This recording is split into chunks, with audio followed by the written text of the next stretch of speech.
Love this podcast? Support this show through the Acast supporter feature. It's up to you how much you give, and there's no regular commitment. Just hit the link in the show description to support now.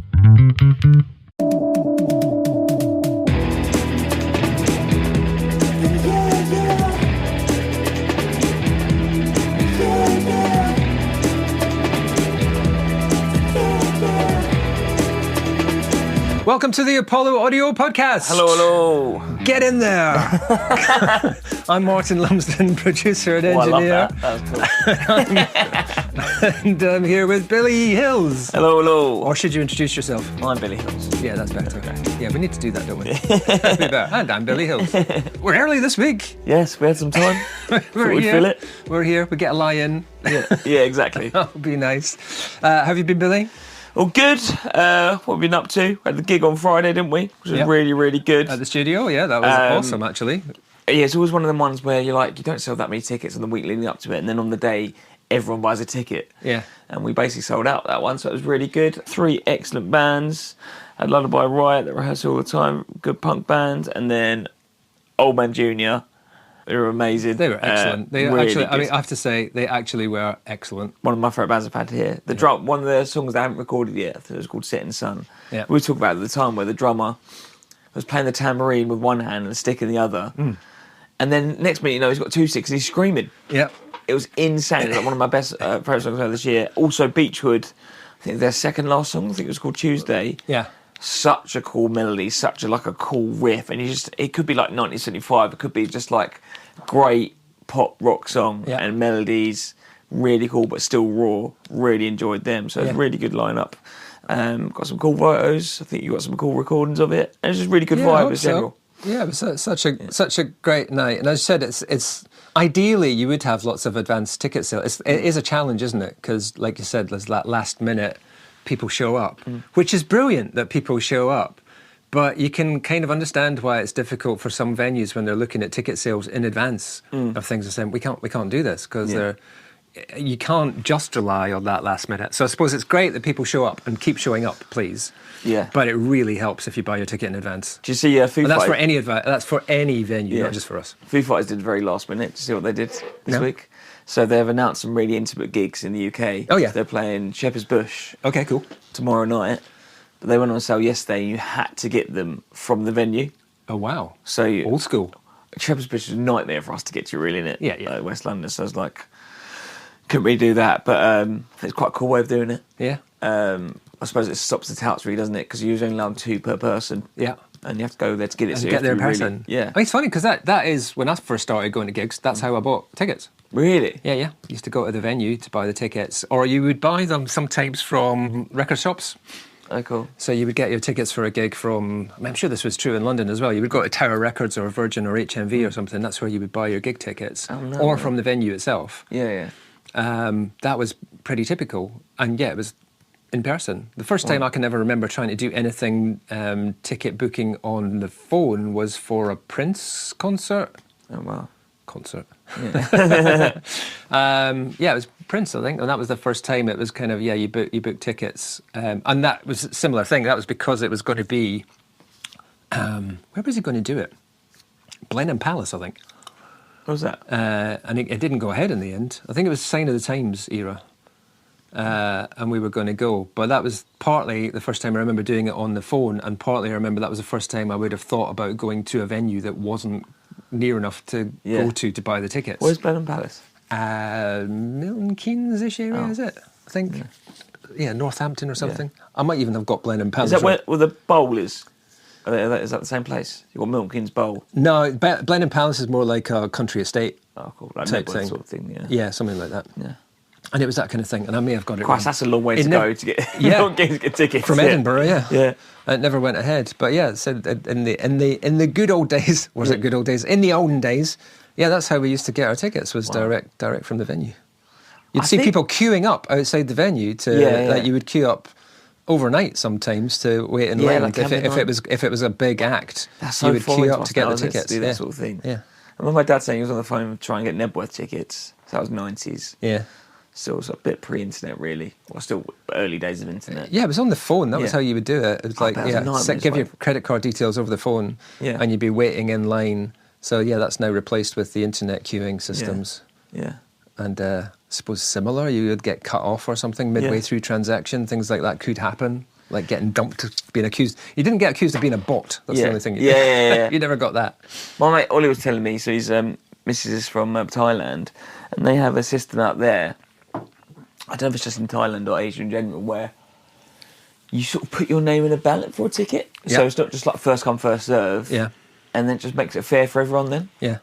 I think it's quite a cool way of doing it, but if I woke up early, then I sort of want the ticket to do it as well. So I don't know if I suppose they did the Radiohead tour. They did something similar, didn't they? Yeah. It was kind of, you had to apply for a code. Yeah. And you would either get a code or not get a code, and then if you got a code, you could apply for a ticket, and then you would either get a ticket or not get a ticket. I suppose it was similar. It was a bit random. Yeah.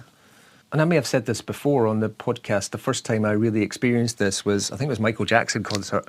And it was the one that didn't go ahead because it was the year that he died, I think. So what was that? The ones at the run at the O2? 99? Was it Michael Jackson? Yeah. Was it 99? Well, they died. No, 2009 it was. I was like, Christ. No, I was young when he died. 2009. It made me question my whole existence then. Maybe it was someone I worked with, and she was on, I mean, again, it was a telephone booking thing even then. It wasn't internet, as far as I remember.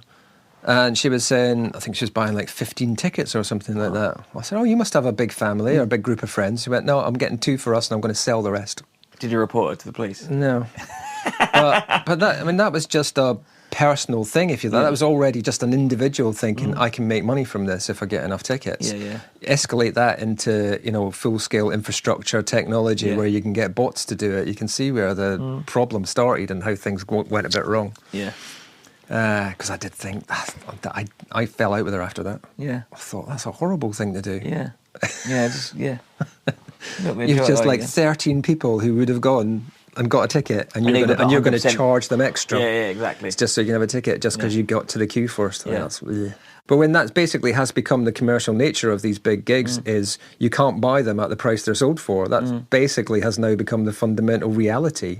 You want to go, you're going to pay more than the ticket price was, unless you're really lucky, because you're going to buy them second-hand off a bot, or they're going to be running this, what do they call it? Dynamic pricing? Dynamic pricing that they run. So even from the outset, you're going to pay more than the price. Yeah. And I just cannot get my head around it or feel that it's in any way fair. No. And I think, do you feel sorry for people that, they're not really, really into their music like we are, and they just go to the big gigs, so say they just see a Harry Styles or just at Wembley. That is not the real gig experience. As a stadium show, they can be really good, but there's nothing better than going to Kentish Town or Electric Ballroom or seeing a band, they're 5 feet away rather than 300 feet away. That's where you really get... It feels like a different thing. It's like it's like an event experience. It's like going to the Olympics or something. Rather than going to see your favourite band.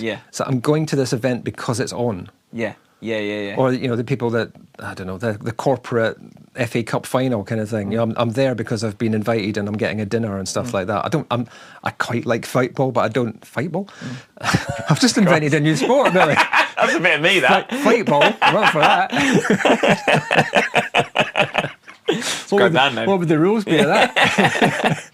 But I'm not even into I'm not really that into football, but I'll go because it's an event. And I think a lot of the gig going is that. And or, as you may recall as well, that now it's a family outing now. It's like, I used to go to gigs by myself, even from the age of about 15, 16. I want to go and see this band. I'm going to see this band.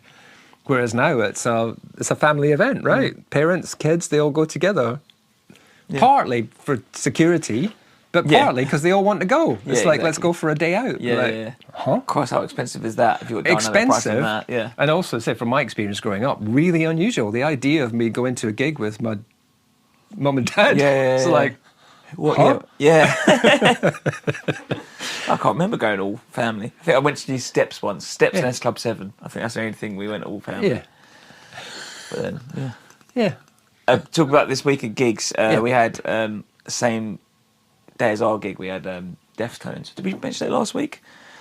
You mentioned it. I think. Playing on the Friday night at the O2. It's just like, oh my god! I've been into that band for over 10 years. I'd never think they'd be. They've always been a big band, but to be O2 level. That's just the one before a stadium, isn't it? Like, how long are Deftones? 20 years going? First album was 95. Wow, 30 years. Yeah. And it does feel like they're one of those bands that in the last sort of 5 to 10 years have found a completely different level. Yeah, TikTok generation. Yeah. They've always been cool. They've always been the band's band. And it's sort of like, oh, you like Deftones, you're cool, you've got good taste. Because they're not the easiest band in the world to get into. They're a bit weird. Yeah. But to see it on that level. And I saw another TikTok the other day. That was the guitarist of Good Charlotte and Newfound Glory.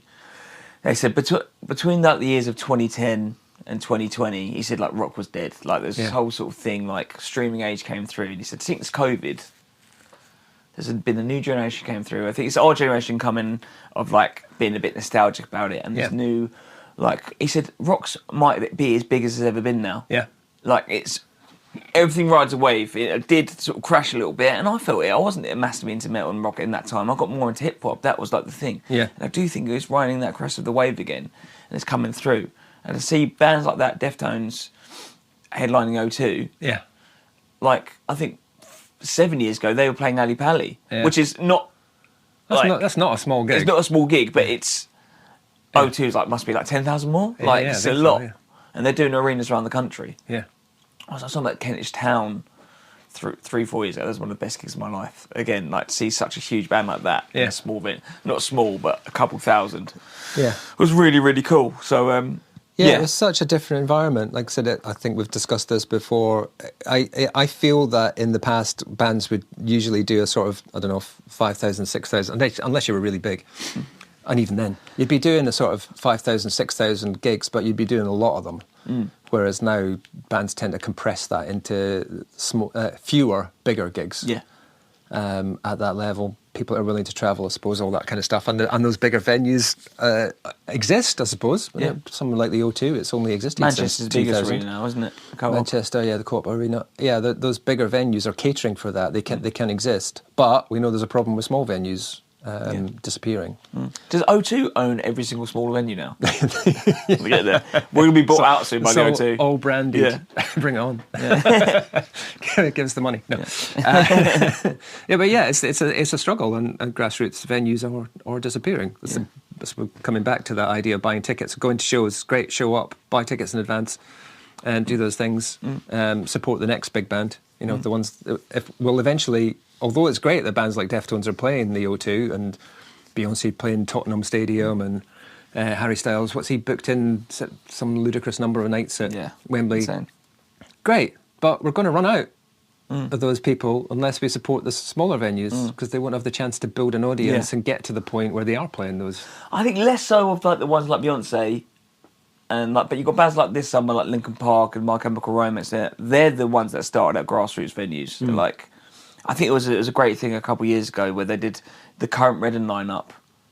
If grassroots venues wasn't a thing, and the only person that would be on there was just like Charlie XX or somewhere like that, someone that was just like a solo musician. Yeah. If they didn't, there would be like 3 people on the bill rather than 300. Wow. Like without grassroots venues. Yeah. So we need it. Important. Come support it. So well done you for building a new grassroots venue and supporting. Well, I was going to say to you actually, bands. and I thought I'd say it on the pod. I went back. I did a bit of a. Saw one of them 5 years ago thing. And I saw it was something to do with the River City Studios, and it was you sharing it. You was the ones like, "Come on, guys, we need to support this." Like, you didn't know me at the time. It was like, "It's back open. Come book in, come book in," and stuff like that. Yeah. So you've been there from the off about supporting venues, supporting rehearsals. Like even before we had this relationship of like a business relationship, I suppose as well. Before you knew you'd even be involved, you've always just been supporting local stuff. Yeah. And I thought that as well. That was really cool to see, actually. Yeah. Oh, that's nice. So thank you. I feel touched. Right, that's the end of this week's podcast. Shall we go cry now? Whilst I go away and be emotional in the corner. Now let's do this week's album. We, off the back of last week, and the Sun Kill Moon. Yes. Album. Weird choice for me. Apologies. I was saying that it made me feel like there were other artists that it kind of inspired me to want to go back and listen to, and one of them was R.E.M. And we haven't covered a big act of that kind of big legacy act. I suppose we've talked about Audio Slave and we've talked about Limp Bizkit and things like that, but I suppose R.E.M. a slightly different character. I don't think we've done many 80s either, have we? recently anyway. No, and I suppose R.E.M. I don't think of them as an 80s band, but I No. suppose they are. Yeah. And we haven't covered an album that is on the Rolling Stone 500 best albums of all time. So I was thinking about R.E.M. and I was thinking about the greatest albums list, which was our sort of initial premise on this. So the one that I suggested was Automatic for the People, which is the R.E.M. Well, there's 2 R.E.M. albums on that list. One of them is one of their early 80s albums. So I went for Automatic for the People because I think it's probably their biggest commercial album. Where did that rank in the list? We might suggest that it's not the best R.E.M. album, but it's the one that's the biggest commercial success, and it's also the one that's on this. I think it's in the 100 somewhere sort of between the 100 and 200. I don't actually remember, but I remember it's on the list. So it's not classed as right up the top there with Marvin Gaye and Pink Floyd and the Beatles and all that bit, but it's top half, and it's their highest ranked album. So I suggested it. It's an album I'm really familiar with. It's an album that really, as a placement, I place it as when I moved to London from Edinburgh. That feels like that's the era that it hit. Although I think it came out before I moved. But everything about it, rightly or wrongly, I connect with the first years that I moved to London. So it has that kind of time and place for me as well.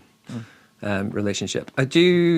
R.E.M. I think I mentioned on the podcast before, they were a band that I got into later on in their career. I think they were sort of five albums in something before I really connected with them, and then got quite heavily into R.E.M. for a period and went backwards to listen to their old stuff, and then kept on listening to R.E.M. even as they got worse and worse. I just kept buying albums because it was an R.E.M. album. And none of those later albums I'm really that interested in to listen to. So again, for me, this feels like peak R.E.M. to me as well. So I knew of this album, I've seen the cover, but I am more aware of Out of Time. Yeah. Because I remember when I was first really getting into music, it must have been like 9 or 10, having like iTunes and like, as everyone did, I was in the front room, it was just like the CD tower. Of like 100 CDs. I remember going through it, like bands I sort of recognised, bands I want to listen to. And I remember having Out of Time on my iTunes. I don't know if I ever fully listened to it. But I remember always being obsessed with Losing My Religion. One of my favourite songs. Possibly their most famous song. I think is it a double album? No. Obviously, just know Shiny Happy People. Someone told me at the studio about 3-4 years ago about Me and Honey off that album. Great song. I love that one as well. So I was more inclined, when he said R.E.M, I was like, let's do Out of Time because I know that a bit. But you recommended that Automatic for the People, and on that I knew of Everybody Hurts, obviously everyone knows that one. And I was like, Man from the Moon, I recognise that as well. Touching on Losing My Religion and Out of Time. We're just going to briefly talk about cover, so maybe you can bring it in. No, absolutely. I saw Hootie the Blowfish about 5 years ago. At, what did they play? Hammersmith. Dad's a massive sort of like bluegrass, sort of like, we don't like country music in our house, but bluegrass we sort of like, we don't mind. Okay, that must be a tough distinction. It's like, where do you draw the line? At Hootie the Blowfish. Hootie the Blowfish are acceptable country. I'd love to do one of them albums actually. Anyway, come back to that. And they did a cover of Losing My Religion. And one of the best songs I've ever heard performed live. It was so good. It made me like realise how much. I was like, it's a great song. But when I heard that live, I became obsessed with that song. And hearing a great band do it, it's like not just doing a cover. But every time you hear a mandolin now, you think, they're just ripping off R.E.M. It became so ubiquitous. And there's quite a bit of mandolin on this album as well, isn't there? Yeah, I think this is a follow-up to Out of Time, and it has. Was Out of Time before? Yeah, Out of Time was before this one. I thought this is 80s for some reason. No, this is 91, I want to say. So 91 was Out of Time. Oh, so this will be 92, 93. 92. For some reason I thought it was earlier. Well, that is a quick turnaround, because they must have toured that one loads as well. Yeah, I think so. And, it is one of those things where you go backwards in time, you'd find that the rotation between albums tended to be a lot faster than it is these days for artists like R.E.M. I would guess... like I said, Out of Time was, whatever it was, 1991. This one was 92. I think the next album, Monster, was probably 94. Wow, yeah. They tended to turn things around fairly quickly. But yeah, it was a choice, I suppose. I went for Automatic for the People because it's the one that's on the Rolling Stone 500 list. I'm not sure that it's the one I prefer. Out of Time, I think, is maybe easier, more commercial, more poppy, maybe. Great hooks. Great hooks, great songs. And like you said, there's that sort of style that I think people associate with R.E.M, the mandolin, the acoustic guitars. That comes from Out of Time and to a degree carries on into Automatic for the People. I just listening to this and not knowing that, I assumed this sounded like an album before Out of Time for me. I thought like they was finding their sound and they like peaked at Out of Time. But so what is the album before this like Out of Time then? Were they commercially the one like, before successful? that I think it's Green is the album that was before Out of Time, which prior to Losing My Religion, which was probably their biggest commercial breakthrough. But prior to that, they were probably having more sort of, let's say, independent hits. And that I think Green has got It's the End of the World as We Know It. Yeah. I think that's on Green. They had a long period of very American indie type albums that were successful within that sort of, I suppose, like I say in America, I think they call it college radio scene rather than indie scene. Yeah. And I think they were quite often referred to as a sort of American equivalent of the Smiths. I can see that, yeah. And that their career trajectory, I've seen said, like, had the Smiths stayed together, perhaps their career trajectory would have gone the same way as R.E.M. did, in that they were a little bit sort of indie and a little bit niche, but they were getting to the point where they might have crossed over and become massively successful, which R.E.M. did. They sort of escaped that indie scene. Without change, do you think they changed their sound to get there, or do they hold on to their sound? You can see the trajectory. I think they do move on. Their early albums, in particular, sort of vocal style, it's really hard to make out what he's talking about. Really? Lyrically, he's always been a little bit obtuse, but you can hear the words in the later stuff. Yeah. Earlier things, it's like I can't even make out quite what you're saying. It's all a bit sort of buried in the mix and a bit mumbly and doesn't really mean very much. I think their earlier albums are more indie. They're a bit less accessible, perhaps. Even to the degree, it's slightly what I said about that Sun Kill Moon album last week, that it can get a bit boring. I think these albums, later albums like Green, Out of Time, Automatic for the People, they're easier to listen to. They're less... I mean, everyone's got the potential to be bored by something. But I think fundamentally they're less boring. Yeah, I get that. There's a bit more going on. Yeah. Let me talk you through my listing then. Yeah. One thing that struck me straight away was just sort of like the track listing of it all, and we talk about it every week. Just thought it was a bit up and down. Yeah. I just thought, and that sort of like having like an instrumental like 5 tracks in. Yeah. Sort of threw me off, and then I just thought there's some great bangers in it and melodies that you don't think are catchy straight away. Yeah. And then when I was just topping up listening to it 10 minutes before we started the podcast, I heard you sing along. I was like, yeah.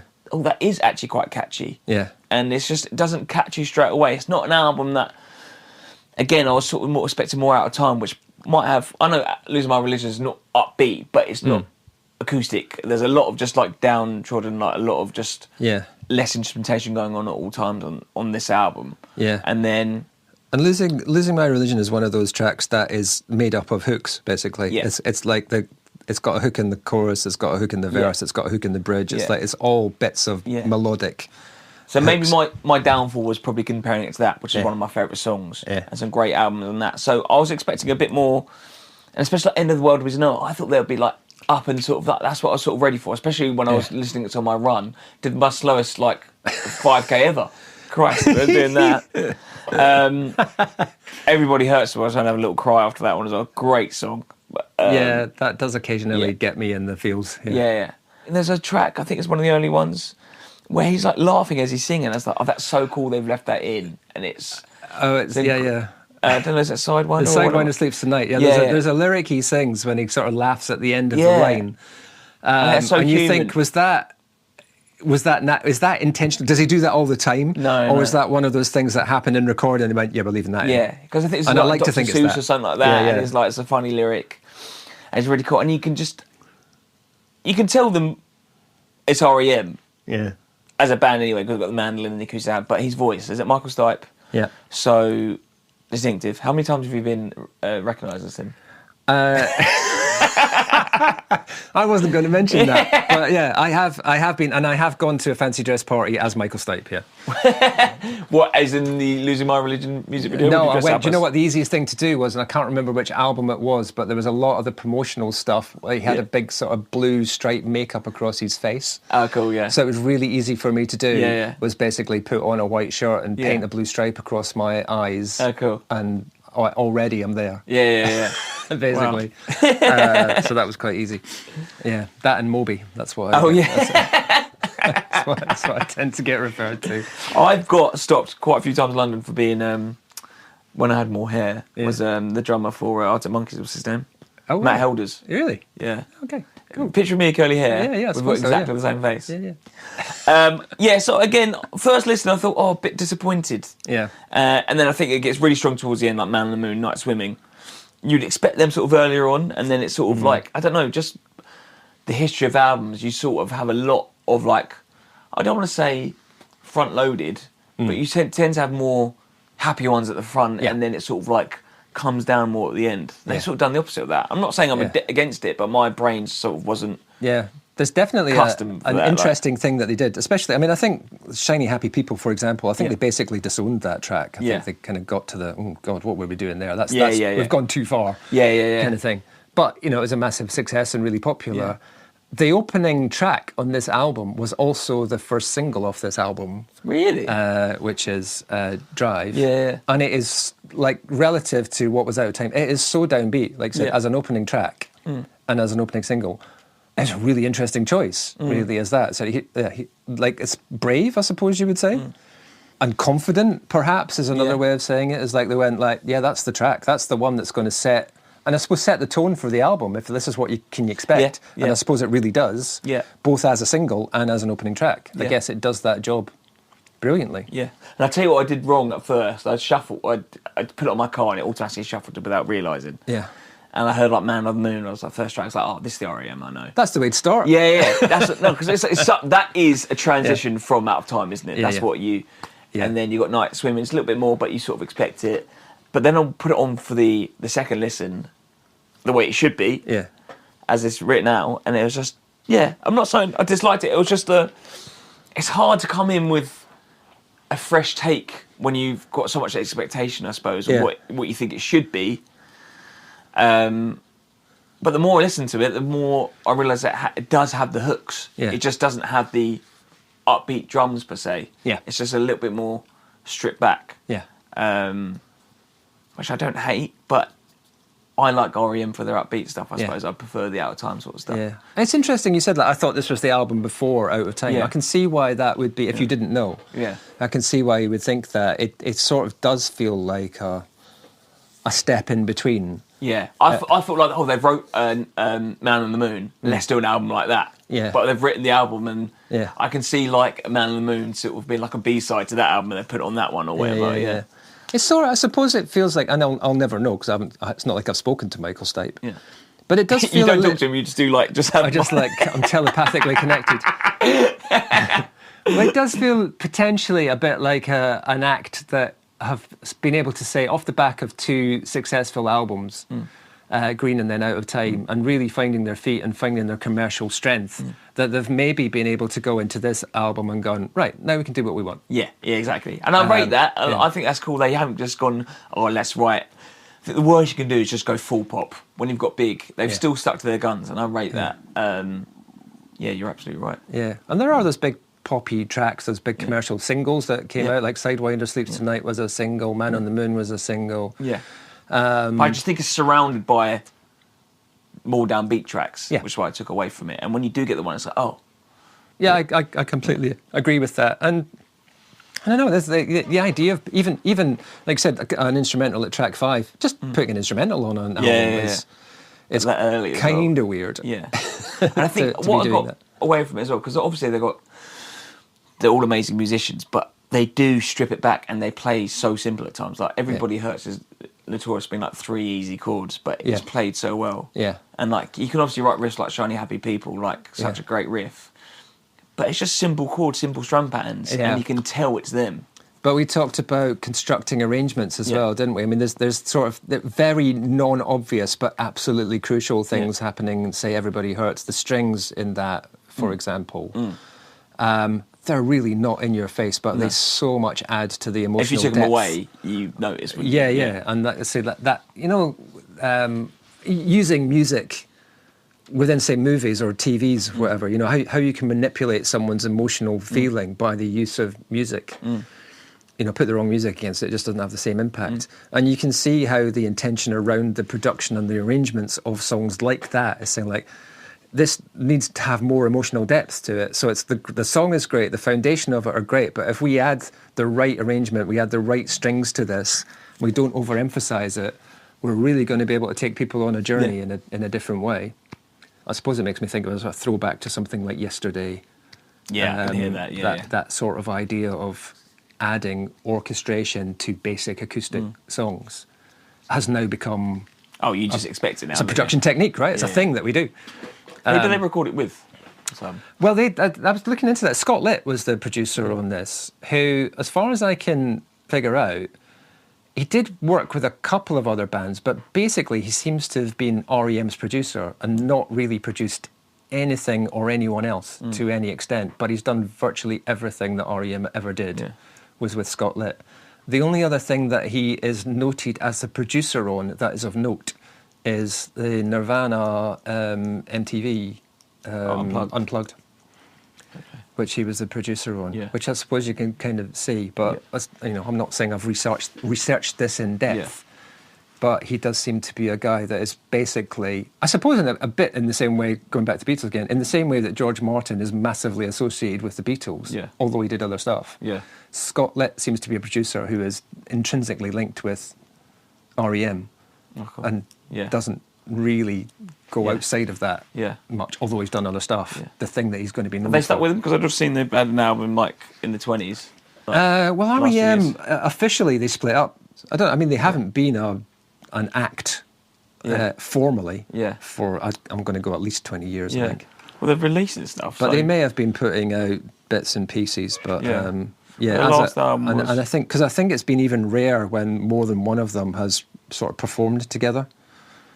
Collapse Into Now was their last one, 2011, and I think they had an anniversary in 21. Yeah, they've had a few 25th anniversary of artwork. I was going to say they'll all be compilations and re-releases. They haven't done anything new since 2011, and they very much felt to me like a band that had run their course.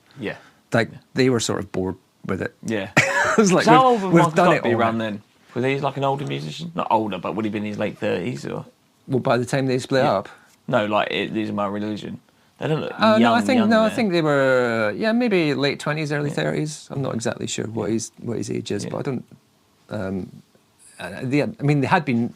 I think they started off sort of 83, so they'd definitely been going for a while by then. But I'd still say it was late 20s, early 30s at the latest. By the time they're doing this sort of stuff. And by the time they've quit, they must have been getting towards 50ish.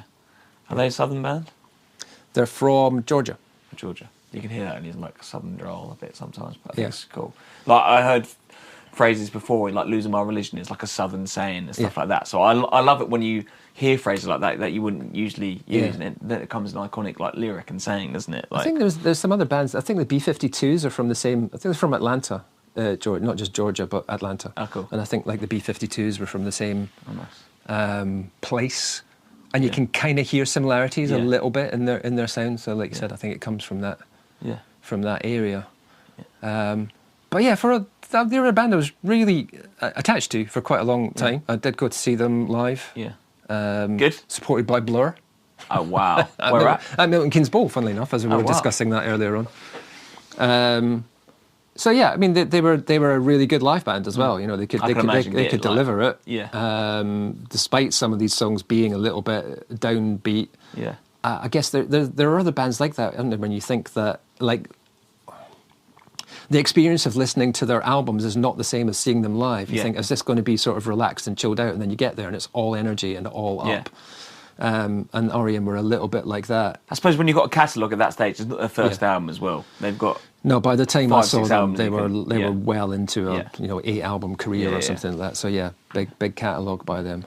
I can imagine this album does vinyl as well. I was thinking that, like, it's got the upbeat Yeah. enough, and you've got the bangers on there. It's definitely one Yeah. on my list. Yeah. But when I decided I was going to buy an R.E.M. album, as you've kind of already pointed out, the one I bought was Out of Time. Yeah. Because I think, although this is, I suppose, within the Rolling Stone 500, it's the one that's credited as the best. Yeah. I think commercially it's probably their most successful album. But as the one that I like the most, the one that's my favourite, it is Out of Time. Yeah. I can't believe that's not on the list. It's got the tracks on it. Well, it's how do you establish what makes a good album, I suppose? Yeah. Because like having a lot of good songs, is that the same as having a good album? No, yeah, again, and, you know, yeah. and critics obviously take different perspectives on things, and we know that the albums that tend to be on the top of the critics list, like a lot of the ones that are in the top 10 on this Rolling Stone 500 list, for example, are not big commercial successes. They're not necessarily sold loads. Some of them have, but you know, even the Marvin Gaye one, which is number 1, it's nowhere near the top-selling albums of all time. No. Not even close. No. Didn't dislike it at all. It just wasn't what I was expecting, but I can imagine with a few more listens. If I sat with it like I was having a CD, like you did back in the day, I can imagine I'd love it. Yeah. But just on the first few listens, again, with expectation, it's just not Out of Time, and I think that's a very hard album to follow, isn't it? Yeah. I'd say very lived-in album for me. It followed me around for at least 2 or 3 years of being one of those albums that I would constantly play. Yeah. Bits of it, all of it. You know, it would be one that was on, and it very much connects me to a time and a place when I moved to London. So I was, creating a peer group of new friends as well who had the same taste. So we would all listen to R.E.M.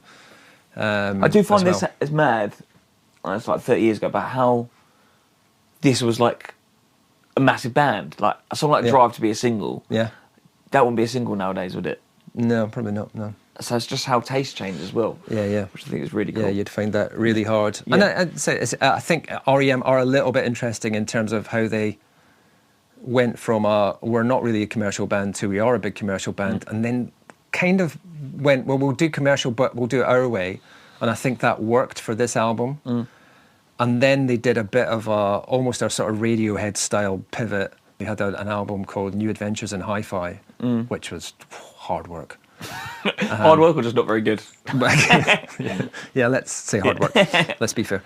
And then try to sort of recapture a little bit of the Out of Time Automatic for the People sound. I think this, again, my perspective. They tried to recapture that in their sort of final 3 or 4 albums and could never quite reignite that spark. There's some good songs, but they never did another good album. But also the moment goes as well. Like you might have a really good album, but if you're not supported by the people to do it, you're not gonna. No, I think that's true, but I think honestly they never did another great album after this one. I think this was their last great album. Yeah. They had other albums with good songs on them, and they had other albums that were quite successful. Yeah. But this is their last. But to have 2 or 3 great albums, that's a feat in itself anyway. Isn't it though? Yeah. Yeah. So, big commercial success, and as we often said, if you go and listen to an R.E.M. Playlist of singles or essentials as they call it on some of them, the best R.E.M. tracks, you're going to have a good listen for most of it. Yeah, it's made me want to go listen more. Yeah. To other tracks. No, definitely a good band, and but I think they did run their course, and it's probably good that they decided to call it a day and leave what was left of their reputation intact. Do they not just ever get back together and do like big shows or anything? No, don't think they've never reformed. I mean, you can imagine they're one of those bands that if they did, there would there'd be money in it. Yeah. Definitely. Yeah. But I think it's unlikely. There was a lot of medical. I think one of the band had an aneurysm. The drummer, I think it was. And that may also have impacted on their later career, because I think he was one of the core songwriters. He was the guy behind Losing My Religion and those songs. Oh, really? And then because he had this illness, and then I think he left the band, so they carried on without. So they'd been a 4-piece, and then they became a 3-piece. And I don't think we quite ever captured that same magic again later. I think that was personally, I think that was part of the reason. Yeah, definitely. I could definitely easily listen to this, and I would stick it on again now. Yeah. But I'm so familiar with it. It's like a little comfort blanket in a lot of ways. I get that. It's definitely a good one. Is it my favourite? No, I think if I had a choice, I would do Out of Time. Yeah. So it's interesting to see that this is the one that's in the that's rated highest. Yeah. I think, again, what makes a great album, we might disagree, and that's the kind of the point. Yeah, exactly. It's all taste, isn't it? Yeah. Brilliant. Absolutely. Cool. Yeah. R.E.M, good band. And definitely worth checking out. I'm glad definitely better than the last album we did. There's stuff about R.E.M. I can see the same as the Smiths. I can see there's things about R.E.M that would put people off straight away. Yeah, definitely. But there you go. Right, that's been the Apollo Audio Podcast for this week. Thank you, Martin. Back with another chat and album talk next week. We'll be back then. You can find us at Apollo Audio Podcast on Instagram. Write to us, apolloaudiopod@gmail.com. But as always, more importantly, if you want to discuss any music project, if you want to rehearse, you want to learn, you want to record, it's apollo-audio.co.uk. We'll see you next time. Cheers.